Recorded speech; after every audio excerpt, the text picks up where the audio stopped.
बघूया आज दिवसभरातील ठळक घडामोडी. बातम्यांचे लेटेस्ट अपडेट जाणून घेण्यासाठी आजच आमचे चॅनल लाईक करा, शेअर करा, सबस्क्राईब करा आणि बघूया या बातमीचा सविस्तर वृत्तांत.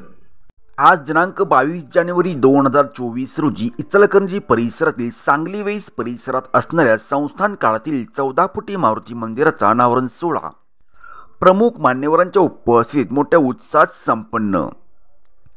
31 फूट शेपटीवरती विराजमान असणाऱ्या प्रभू श्रीरामांच्या नामस्मरणात तल्लीन असलेली 14 फुटी मारुती मंदिराचा अनावरण सोहळा खासदार धैर्यशील मानेदादा यांच्या शुभ हस्ते, माजी खासदार कल्लाप्पा नावडे यांच्या अध्यक्षतेखाली आणि दैनिक महासत्ताचे संपादक वसंतराव दत्तवाडे, वस्त्रोद्योग महासंघाचे अशोक स्वामी, शिवसेना जिल्हा प्रमुख रवींद्र माने, माजी नगरसेवक संजय तेलनाडे, इंडस्ट्रियल इस्टेटचे चेअरमन राहुल खंचेरी, लक्ष्मी प्रोसेसचे चेअरमन मुकुंद फाटक यांच्या उपस्थितीत मोठ्या उत्साहात संपन्न झाला.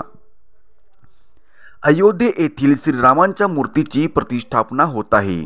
या ऐतिहासिक दिनी 45 फुटी मारुती मंदिराचा अनावरण सोहळा मोठ्या उत्साहात संपन्न. या मंदिराच्या सेवेसाठी रवींद्र माने, ज्ञानेश्वर पिसे, संजय चव्हाण, प्रवीण फगरे, सुशील ताडे, ज्योतिबा माने, बाळू शेळके यांच्यासह परिसरातील नागरिक, महिला यांनी परिश्रम घेतले. बघत राहा फक्त शिवराज न्यूज. या सर्व तरुण मित्रांनी या ठिकाणी केली.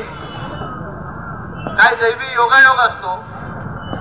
राम मंदिराच्या उभारणीमध्ये अनेकांचे, लहान मोठ्यांचे हात, गोरगरिबांचे हात, सर्वसामान्य माणसाचं घाम, रक्त त्यामध्ये या ठिकाणी होतं.